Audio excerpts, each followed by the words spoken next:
na G4 Mirage. Yan. So, ang concern dito na may-ari yung pag nalulubak siya, eh, may lagabog na naririnig.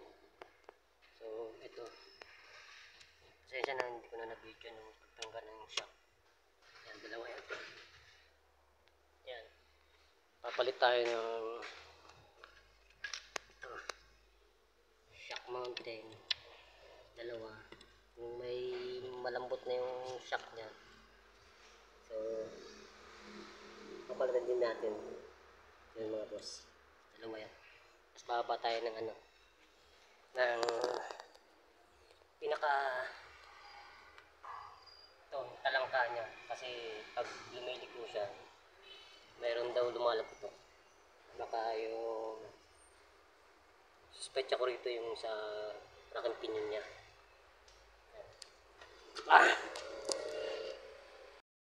So ito na mga boss, na baba ng pinakatalangka niya. So papalitan na rin namin ng tie rod kasi sira na rin yan.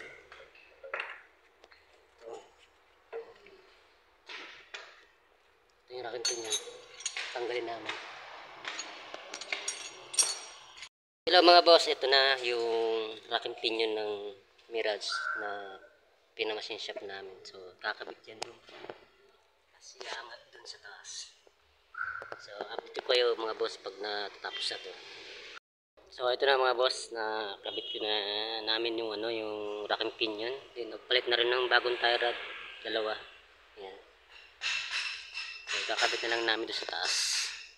Ito na mga boss, na kabit na yung talangkang Mirage. Yan.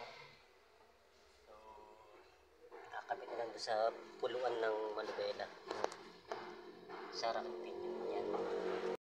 Ito na mga boss, nababa ko na yung Mirage, natanggal ko na rin yung pinaka-jack stand. Yun, nakabit na lahat. Ito, pati gulong, nasigipan na. So, goods na yan mga boss. Huwag nyo na po kalimutan, follow, like, and share po, and subscribe. Maraming salamat po.